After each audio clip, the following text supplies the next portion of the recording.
Shields. This is a 14th century type, sort of shield that a knight would use. You see it with its characteristic heraldic display. But what's it actually for on the battlefield? Well, that's one reason, and that's another, and another. But I can also use the shield as an attack weapon in its own right. Shields have been a key defensive weapon for at least 4,000 years. But their greatest heyday on the battlefield was in Anglo-Saxon England, over 1,000 years ago. For shield warfare, it was a golden age. Warriors would lock shields in a shield wall. At the Battle of Edington in 878, the fate of England rested on the strength of the shield wall. Shields played a critical role in driving back the Viking invaders. But just what could they stand up to? I'm going to train my own shield wall and see how shields developed, from the beautiful to the bizarre.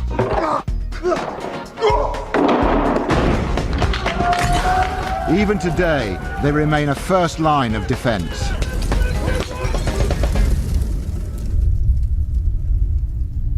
"1,100 years ago, England was under brutal occupation. Much of it was controlled by the Danes, the Vikings. But there was an army of resistance. Local legend has it that the white horse above the village of Edington was cut to mark the decisive battle. Leading the Saxon army was Alfred the Great. It's rather sad that history so often remembers him only for a trivial cooking accident, the burning of the cakes. But Alfred was more than that, much more, not least of which he was a great military leader. And he brought his army to this hillside in Wiltshire, and he faced down the Viking threat. And he faced it with his shield wall, shoulder to shoulder with their shields. Surely there can never have been a more real testing ground for the Saxon shield. The Battle of Edington was pivotal in the foundation of England as a nation. Everything depended on a clash of shield walls. But what were shields like in the age of Alfred the Great? Down the centuries, shields developed into many different forms. Some became extremely large, designed to be strong and resilient, perfect for fighting in the shield wall. Others grew smaller, designed for mobility, perfect for single combat. The very smallest were known as bucklers, and from the 13th century were often made of steel. In Tudor England, they became fashionable as part of the kit for the new craze of dueling.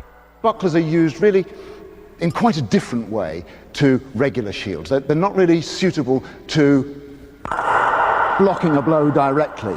Rather, they're used to deflect a blow.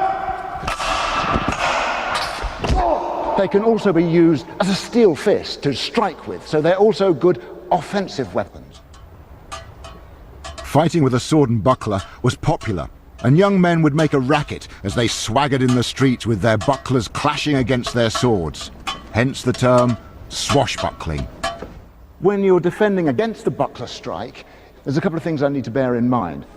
It's not really suited to blocking head-on because the energy transfers through the steel. It's much better if I deflect it, use the energy and send it away from me. One of the earliest fight manuals shows people sword and buckler fighting, and they're using the buckler and the sword together. So the buckler is actually shielding the sword hand. I think that's less to do with protecting the hand and more to do with hiding the hand. So that if I'm like this, my opponent can't really read what I'm going to do. He can't see what angle the sword strike's coming. It can deceive you. It can come underneath, or it can come from above, or it can come as a thrust. In contrast to the fluid mobility of these small bucklers, the shields that made up Alfred's shield wall here at Edington would have been much bigger. But how were these ancient shields made? The most famous to have survived is in the British Museum. 1,300 years old, it was unearthed in one of Britain's greatest archaeological discoveries, the Sutton Hoo ship burial. Who was this for? We think it's the burial of King Redwald, who died about 625, 626, and he was the king of the Kingdom of the East Angles, which was quite a powerful kingdom in the 7th century.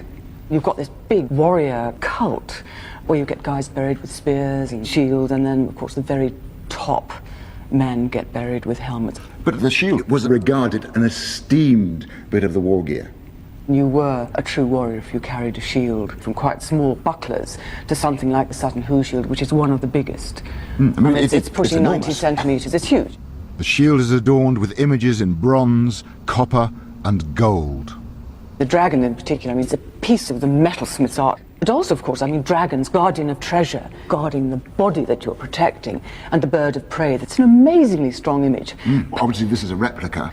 Well, we know that this one, because from tiny, tiny fragments, was made of lime. Lime, of course, being linden. Yes, it is. Linden is what is sung about in the sagas. Absolutely. There it is in Beowulf, the linden shield.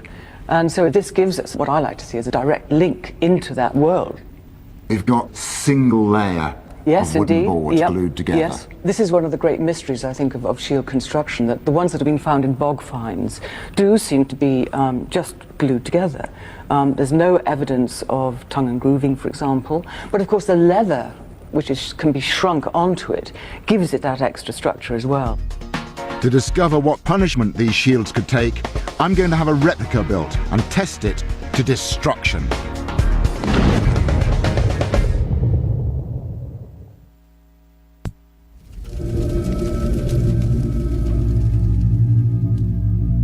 Here, on the battlefield of Edington, 1100 years ago, the future of England hung in the balance.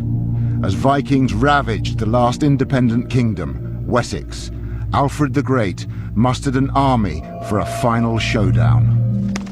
This was the last chance to halt the threat of total Danish hegemony, to not only claim an England for the English, but to maintain an England that was Christian. The Danes were pagans, and their leader, Guthrum, had specifically threatened to spread-eagle Alfred if he should lose the battle. We use the term spread-eagling very casually today, but actually it was a ritual humiliation, a ritual torture inflicted on a defeated enemy. They would split open the rib cage and open out the ribs, lifting out the still living lungs, spreading them on the ground like the wings of an eagle to be devoured by the crows. This was a very personal threat to Alfred, and a dark reminder of the extent of the pagan menace. Everything depended on the strength of Alfred's shield wall, but it had a lot to contend with. The shield on the battlefield came under attack from a variety of different weapons. At medium to long range, there were bows. Then, at slightly closer range, they used javelins, light throwing spears.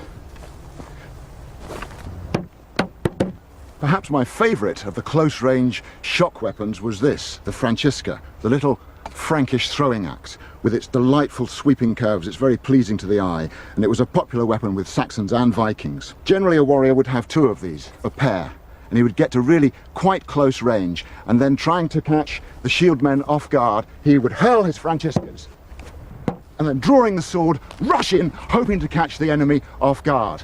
But the sword was a relatively high status and rare weapon. Much more commonly used was the spear, and this was the main weapon that was used in shield wall fighting. But most devastating of all was the Dane axe, this giant two-handed axe which had a dreadful power.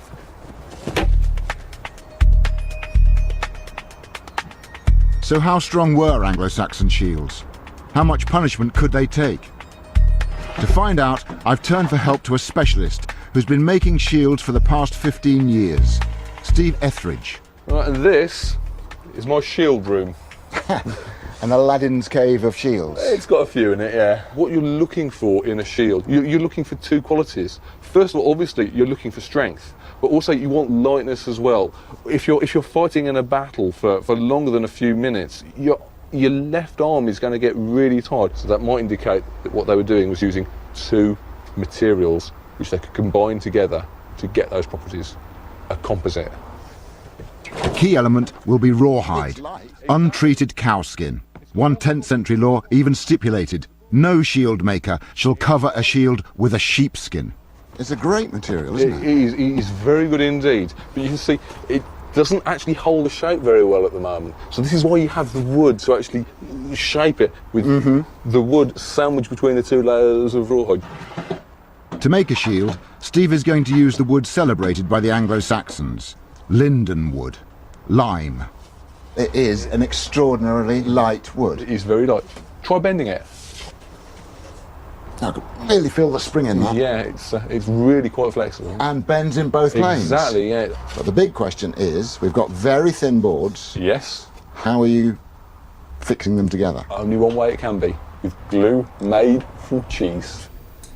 Steve is following an ancient recipe based on a protein called casein that can be extracted from dairy products. A Benedictine monk, Theophilus, wrote it down 900 years ago and recommended it specifically for making shields.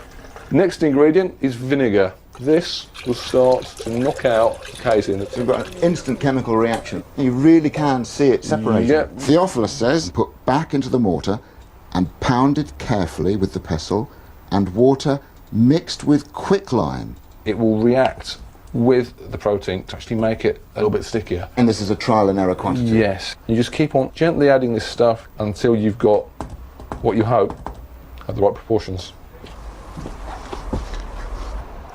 Now we can try Steve's cheese glue in the workshop. It is sticky. Yep. It's, And it feels rubbery. It feels like a latex type of You glue. can bring them together and smear over the top. And I know this is going to be covered front and back with rawhide, Yeah. but it still looks terribly flimsy to me. Well, we're just going to have to see if it holds, aren't we? Hours of work still lie ahead. Soaking the rawhide, then cutting and stitching it together.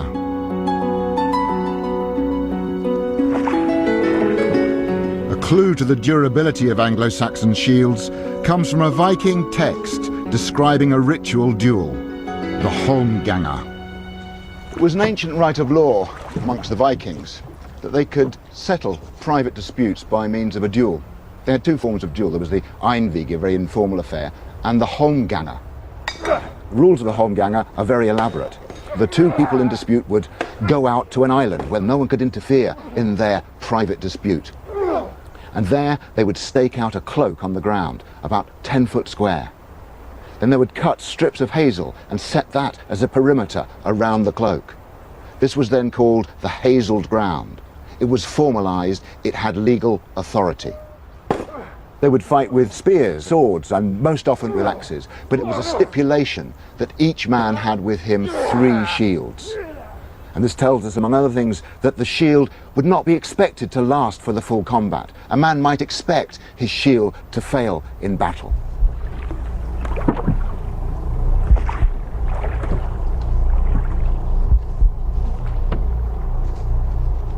Each man shall have 3 shields, and when these are destroyed, he must stand upon the cloak and defend himself only with his weapons. Thorgils held the shield of his brother. Bersi struck a mighty blow and cleft Cormac's shield. Each of them smashed all 3 of the other's shields.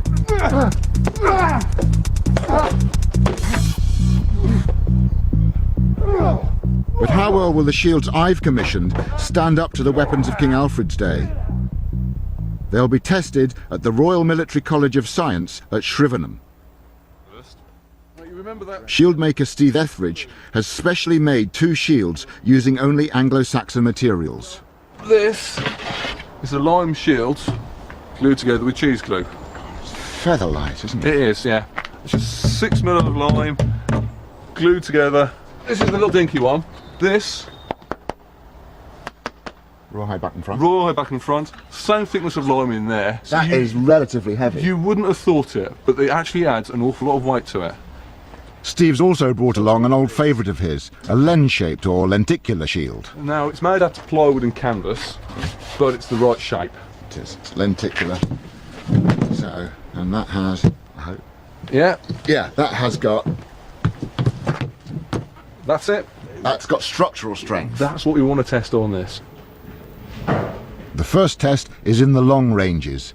A high-speed camera will record how the shields respond to attack. Well, you wouldn't want to be standing behind that. I did not expect it to break like that. I thought it might punch a hole through, but split. I'd expect it to happen very fast. You can see that if it's going to go through, it happens in the first couple of milliseconds. In fact, you can see that it actually springs open. Yeah. And then shuts up on the arrow and traps it. Yeah. So all that distortion is actually post-event? Yes, it's really. after everything's finished by then. But how will it stand up to the throwing axe? It's actually gone in, Just gone on. using the point. Point. And the point has actually held it on there. Made the split, and then the weight of Yeah. the thing's coming through and crashing it. Yeah. Plain wooden shield, no good. Absolutely. What we need to do is try composite. With our limewood shield destroyed, it's time to put rawhide to the test. That saved your life. Now clearly that rawhide's done the job, hasn't it? Yeah. So without the rawhide there, the wood just falls out. So the composite effect is working on this really yes, well. But will the rawhide be proof against the Francisca? Spot on. Whoa! I mean, look at the amount of bounce that there Well, is. and the amount of distortion, Yeah. that's absorbing so much energy. Just sucking the weight out of the blow. You're going to get no penetration, so Yeah. all the energy is just going to bending the shield. Now, our rawhide shield faces a heavy weapon, the Dane axe. Now that's done something interesting. That has split the edge binding. An Anglo-Saxon text describes such an event in the midst of battle. The rim of the shield shattered, and the body armour sang one of the songs of terror. I actually think the wood has failed, and that's actually split the rim. Basically, the rawhide isn't able to spread the weight of the blow quick enough so that it's all being transferred straight to the wood underneath. Yeah, and once the rawhide's gone, there's then nothing to stop the wood Right. folding up. Obviously, once the rim's gone, Yeah. you've lost the thing tying that up. But how will Steve's lenticular shield stand up to the Dane axe? That is something special. Now that is justifying lenticular shape, isn't it? Had that been a flat shield, I think it would just have been chopped in half by that. So that's doing the business, isn't it? That is taking all of the energy out of the most powerful hand weapon of its time. To find the breaking point of the lenticular shield, we need to deliver a blow mechanically. The head of the Dane axe has been mounted in a drop tower. To shatter this shield requires a strike almost 4 times more powerful than my own. Science can tell us the material strength of a shield, but its effective power depended on the skill of the man behind it. So who were the warriors that made up Alfred the Great's shield wall at Edington? How did Alfred, who had been hiding in disguise in the Somerset marshes, muster an army? To learn more, I've come to Winchester, Alfred's capital city. At King Alfred's College, I'm meeting with an expert in Anglo-Saxon history, Ryan Lavelle. Alfred sees the English people, the Christian English people, as under threat by the Vikings. He's a man with a mission. A man with a mission, a man of destiny, and he sees his role is he has got to put a stop to this. So Edington is a crucial turning point. He needs a militia, basically. He needs a fyrd. And a fyrd is an Old English word which means journey. It means that all the free men are meant to come to a central point and fight for the kingdom. He would be somebody who was well-trained, well-armed. There is this notion that you're meant to go into service for 40 days and 40 nights and training with their comrades, the people who are going to be fighting alongside them in the shield wall or in the thick of battle. We don't really know to what extent they were armed, but what we might assume is that they did at least have a weapon, probably a spear, and almost certainly a shield. The mark of a man is to be a warrior in this society, and so you would expect the people in the fyrd that Alfred is bringing to Edington to actually have a shield as well as a spear, because they are not going to survive in the battle without at least a shield. But how did Alfred's shield wall work at Edington? we can get a good idea by looking at modern shield wall manoeuvres. This is the Riot Police training centre at Gravesend. These are the Metropolitan Police long shield. The long shields that you have there are made of a polycarbonate material named macrolon. The strength of it is in its flexibility. I'll touch on that in a few seconds' time. The energy of any thrown missile or handheld weapon is absorbed really by the flexibility of the shield.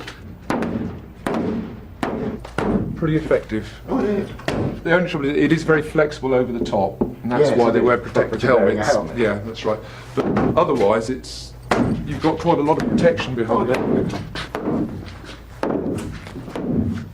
Oh yeah, once you start, I mean, it's like absolutely, once you start to trust the equipment. Indeed. And that's what this training is fine. about. Okay, back into a corner. Straight across, go! Police are using tactics that wouldn't have been out of place in an Anglo-Saxon battle. We have seen the police drill with snatch squads, so that with people with the round shields are coming through the front line of people with their square shields, going out to get troublemakers. We think that that's something that would have been done with the Saxon shield wall, sending SWAT squads out. So the shield's being used in very similar ways. During the miners' strike, police shield tactics were instrumental in breaking the picket cordon. Such tactics of solid defence and rapid sorties must have been used 1100 years ago by Alfred, here at Edington. As the Vikings advanced from Chippenham in the north, Alfred marched his army out to meet them head-on.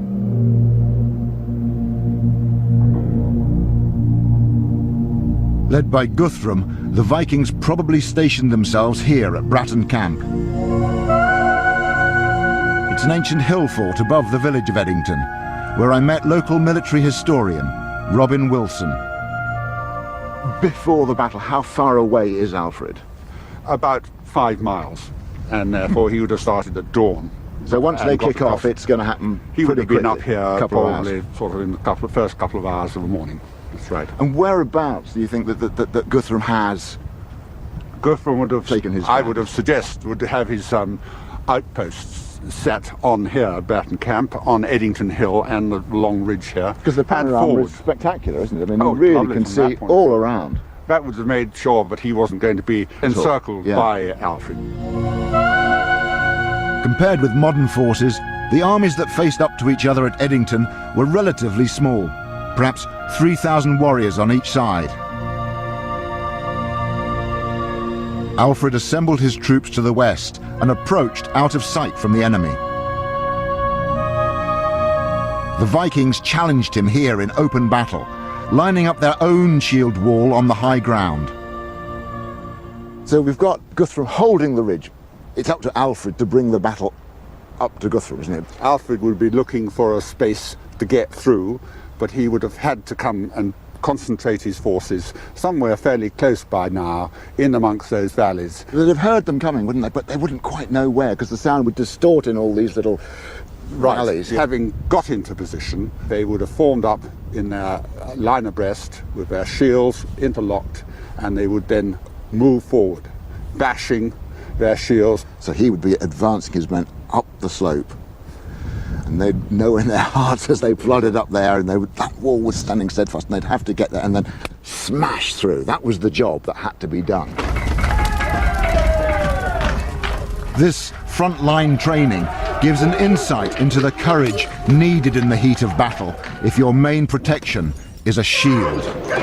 Here the police are training to stand against thrown missiles, in this case petrol bombs.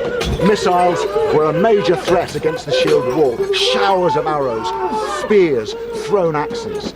And exercises like this habituate the warrior to stand against such things. And I'm sure that young boys in the Saxon villages would have been made to stand and face an arrow coming at the shield, been made to face a spear, and been made to face an axe.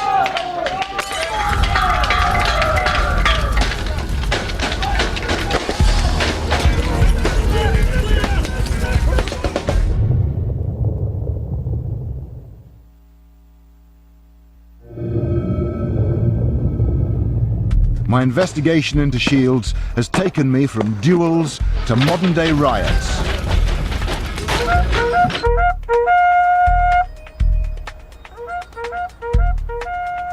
Now, to explore the manoeuvrability of a shield wall, I've summoned 100 raw recruits for a 21st century feared militia. I think we're supposed to be being trained to use shields. We're going to be doing Saxon shield positions, whatever that involves. Our shields aren't very thick, they're very flimsy. I'm very concerned. I'm an electrician. I was just passing. Before the Battle of Edington, Alfred the Great had to assemble his militia from the local population in great haste. So how quickly can a group of volunteers be forged into a cohesive unit? Good morning, everybody. Morning. Thank you very much for coming. Now, what we're going to do is some shield wall training. The shield wall was the principal military tactic in Anglo-Saxon England. And what it requires is disciplined, cohesive troops. So we've assembled you, brave volunteers, to see how quickly we can train people to do that. A reenactment group, the Vikings of Middle England, are going to be my expert lieutenants. When you've got the basic manoeuvres, we will try and put you all together and see if the thing falls apart or holds strong. The militia is split up into groups for basic drilling. 17, get back in line, stop wiggling forward, thank you. Right. Shield! Whoa! Shield! Whoa! Good start, excellent. A basic wall is proving straightforward, but they've got to cope with attacks from all directions. Back down again, yeah? About, turn. There you go, well done. You've got no arm.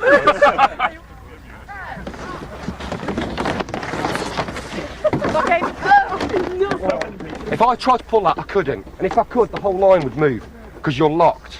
Yeah, it's team.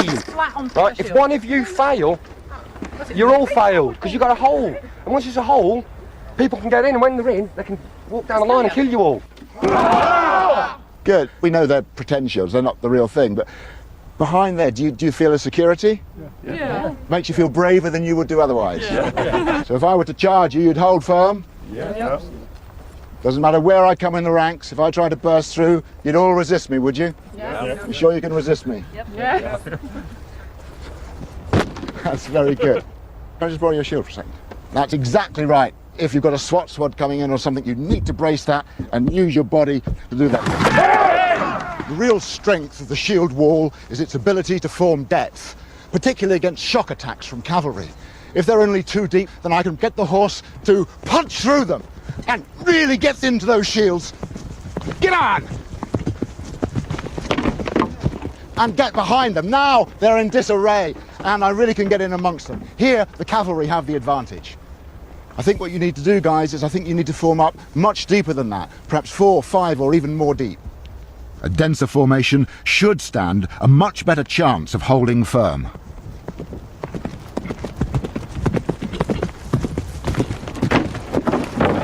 Now the shield wall's denser, the horse loses momentum, and I'm trapped, and I have to fight my way out. So clearly, against well-formed, well-disciplined infantry, the cavalry are at a disadvantage. But such discipline needs good battlefield communications. Unit, dressing left. Unit, halt. Ow, Emma, ow. Oh, the cohesion's coming. It's definitely getting there. Just let me. Unit, about, turn. Shouted orders are almost impossible to hear once battle begins. In the clamour of war, one solution is military music. Romans used a trumpet for horsemen and a large blowing horn called a bocino for the infantry. Because military music goes through the ages, doesn't it? It goes on and on, yes. I mean, there is even a trumpet call for crash landing in the Royal Air Force. This is one of the earliest surviving instruments, the Winchester moot horn. So it's sort of Norman? Sort of 1185. Feel the weight. My God. 13 pounds. They wouldn't have run around a battlefield with it. A real horn is much lighter. As you so it's just a simple horn? Feel the weight of Oh, that. yeah. Nice. Fire. Shield! The big command for this exercise is form shield wall. That's an easy one. I think they'll be able to pick that up. That's extremely impressive. Though you know, with the war shout, you need to be very sparing. There's a Roman writer, Vegetius, and he said that men who scream out before they're in contact with the enemy are cowards, and they're wasting a lot of energy. So I think it's good. That raises your spirits to go in there, but I think you shouldn't do too much shouting until you're in actual contact with the enemy. But of course the enemy could have manoeuvred and be coming round your sides. They could be outflanking you. So what are they going to do about that? Unit, about, turn. Lock. Very good. Are you going to turn back? Turn. Oh, that wasn't so good, was it? I think they ought to get it right, and that's before we give them some lunch. About, turn. That's better, isn't it? Yes, I think we might feed them now.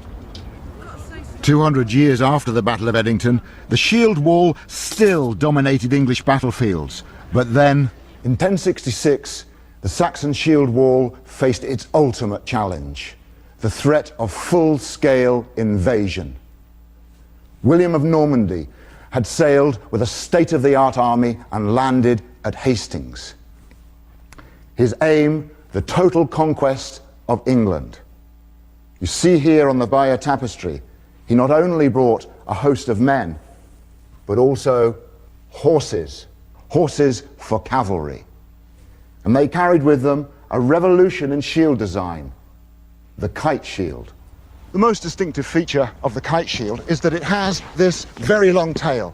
Now clearly it does protect the lower leg, and certainly that was its function for infantry, for men on the ground. But that's not how it was used by the cavalry. If you had it in front as a cavalryman, it acts like a sail. It's aerodynamically very inefficient and it gets in the way of your horse control. The Bayeux tapestry shows us kite shields held at a 45-degree angle, and that's because their tactic was to ride up to the shield wall. Ha! Throw their spears, and it's then as they wheel away that they're at their most vulnerable. Now this is the beauty of the kite shield. It's protecting both me and the horse's flank from the barrage of missiles as we turn away. these hit-and-run tactics were exactly those used by the Norman cavalry when they confronted the Saxon shield wall at the Battle of Hastings. For 9 hours, King Harold's warriors stood firm behind their shields, soaking up wave upon wave of thrown spears. Chroniclers claim the shield wall was locked so tight that any dead could not fall to the ground. But late in the day, they broke ranks and chased downhill after the Norman cavalry. Once their formation was broken, they were easy prey. England's Saxon shield wall was annihilated.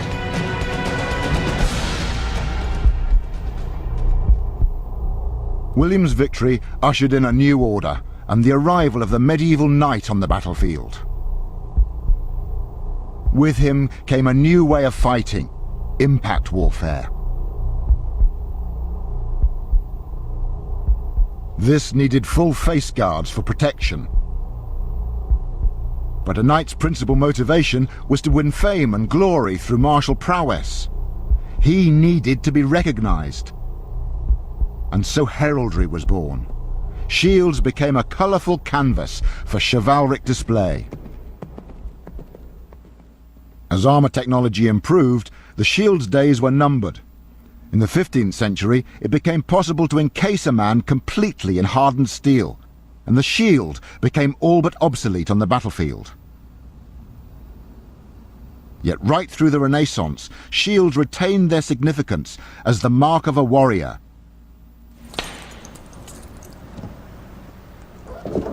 They became status symbols, fashioned for parade. I mean, clearly, this is not a shield for fighting with. If it weren't for the curvature, it is essentially a panel painting. It's oils, gilded, and you might expect to see it hanging in the National Gallery. So, but shields like this came in, I mean, there's this whole fashion in the 16th century for parade armour and parade shields. I mean, what's that all about? Conspicuous display. It's a nice, large surface. Really beautiful. And therefore any large surface lends itself to decoration, lends itself to showing how rich and tasteful and well educated you are, to have something like this emblazoned on your shield. Despite their disappearance from the battlefield, shields remained centre stage in the joust. Knights scored points for breaking a lance on their opponent, and so shields evolved into targets. Just keep your eyes on my opponent's shield. One of the most extraordinary was seen in the extravagant jousts held at the court of Henry VIII's great ally, the Emperor Maximilian. It was spring-loaded to explode on impact in a grand display of skill and theatre. Such elaborate designs were far removed from the brutal reality of survival on the battlefields of Anglo-Saxon England. But 600 years after the Battle of Edington, the shield evolved again into something even more bizarre. Shields took on a new role on the continent as an instrument in ritualized judicial combat. It's a natural tendency for us to think of shields as defensive objects, which they are most of the time. But there are certain types of shields, though, that are distinctly offensive in their very conception. And certainly by the middle of the 15th century, you see these very strange, giant, sharp shields, called a dueling shield, used specifically for the judicial combats in Germany. The essence of their law was that the wrongdoer owed compensation to the victim. So if you killed my brother, you'd owe me £20,000 or whatever the fee may be. But if you denied it, then the law would ensure that I could get satisfaction from you in a judicial duel, and they'd force us to fight. And we can see here, it's wonderful, the court officials are forcing these people to fight. Yes, the judicial dueling shield is this strange weapon that you would never use for anything else. It's a unique weapon. It's not used in war. It's specifically for this function. So they would have to train. So they're kind of starting as equals because nobody's used it before. And they're clearly fighting to the death. These shields have got great sharp iron-shod spikes on them. If the loser wasn't killed outright, he would be taken out and hung in any case. So it was deadly serious. And it was left ultimately to the judgment of God. But the manuscripts can only tell us so much. I've had some replicas built in order to experiment. Why don't you attack me with a couple of sort of staff-type moves? See what I do with it. Yeah, that seems to work. That feels it's fairly organic and natural. Now, here we've got leverage, which again is something they talk about. So there's quite a lot of leverage, and they talk about enveloping it, about binding it. Anbinden, the manuscript says. So if I bind you over and thrust it. Now if you're there, I can see immediately I can come in. I've got you. It's in there, and I can bring you down from there. End game, look at me. So, yeah, that one seems to work quite well. I mean, I think that this one's particularly interesting. Look how this character is resting the spike on the ground. Because it's hiding behind it, isn't it? Yeah, I can't read where that attack is going to come. And what the manual says is that from this position, both are strong guards and both parties can charge each other with their shield. So if you were going to charge me with your shield, and I would get in there, and we've got those shields locked. And the other thing that text says here, it says, and from this position you can do handsome work with the shields. Hübsche Arbeit, it says in the text. And the Hübsche Arbeit that occurs to me is my hook is near your leg and you're down.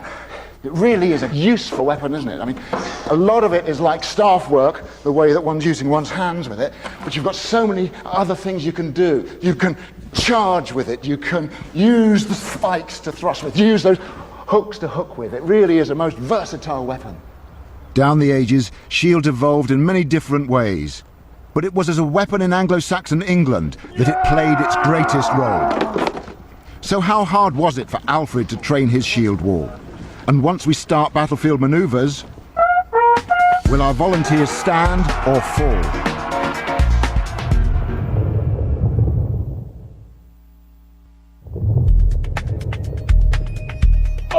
I've taken 100 volunteers and in just one day tried to mould them into a shield wall like Alfred the Great's at the Battle of Edington. After basic training, it's now time for the key test. Can we get the groups to act as one cohesive unit? Well, David, they seem to have had their lunch and rested. Let's see if we can bring this army together as one unit. Call to arms, please.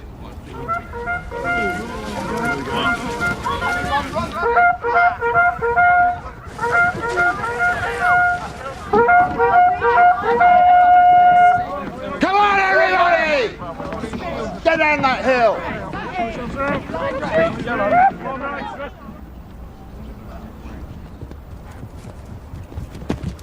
Truly magnificent. Let's hear your war shout, all together. Excellent.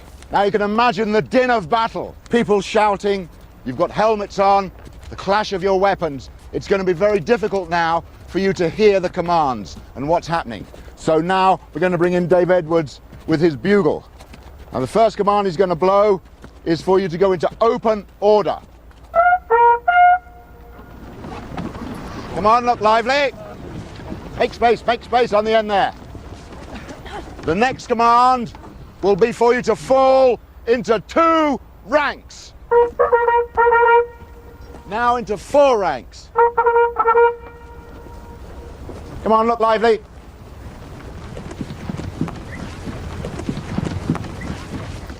Right, now we've got you looking like an army. What we need to do is see if you can move. Our raggle-taggle militia is starting to look something like Alfred the Great's army. Double time! Up the crowd. Stop!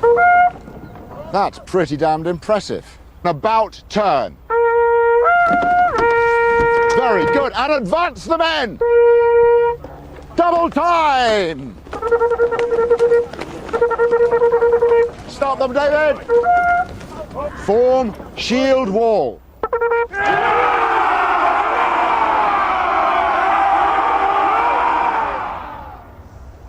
If you're wondering what happens next, well, obviously with our volunteers, we can't actually show you that without shedding some of their blood.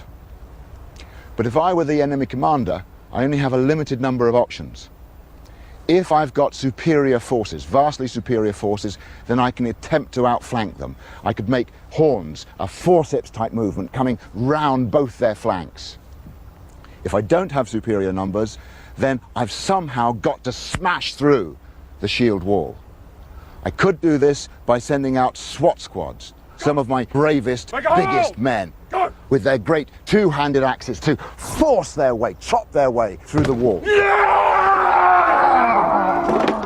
Or I could form my whole army into a formation, into a boar's snout. At the front would be the forlorn hope. They would surely die, but they would be pushed up by the men behind. And relentlessly it would march until it burst into the shield wall. The writer recorded what happened at the Battle of Eddington. With a close shield wall, Alfred fought fiercely against the army of the pagans. His attack was long and spirited. Finally, by divine aid, he overthrew the pagans with very great slaughter. It's been a hugely interesting day, and I'm really impressed at how well the volunteers have done. They picked those drills up incredibly quickly. Totally different than I thought it would. It just shows that, you know, different people from different walks of life with little or no experience can get along and produce a really good team. It's been a remarkable experience, actually, enlightening to what was happening then and how those guys must have felt to have the horses and stuff charged. It must have been terrifying. I mean, yeah, you've got to scream back as loud as you can just to get the fear out of yourself. And when the two groups first came together and formed that great long line, it really fed my imagination to see how a massive army arrayed on the hills, just like Alfred's army at Eddington, really would have looked like. And then they went into multiple ranks, really deep, and looking through them you could see how impenetrable the wall was. And it's a really good tactic for an army of disparate people. So for a militia army where you're taking the free men from the counties, men who are not full-time soldiers, and we had that today, we had people of different shapes, different sizes, different backgrounds, and yet when they were all together, you just simply had the impression of the whole. And that, I think, is a really important factor about the Saxon shield wall. It was a military force that enabled the people of the villages to come together and look like a full-time military army. Shields have played an important role in British history since ancient times. From works of art, to swashbuckling, tournament targets, to riot police shields of the 21st century. But it was in Anglo-Saxon times that they had their heyday, and none more so than at the Battle of Edington. Alfred's victory halted the Viking advance, laying the ground for the unification of England. For his valiant defence of his land and culture, Alfred alone, of all the English kings and queens, is known as the Great.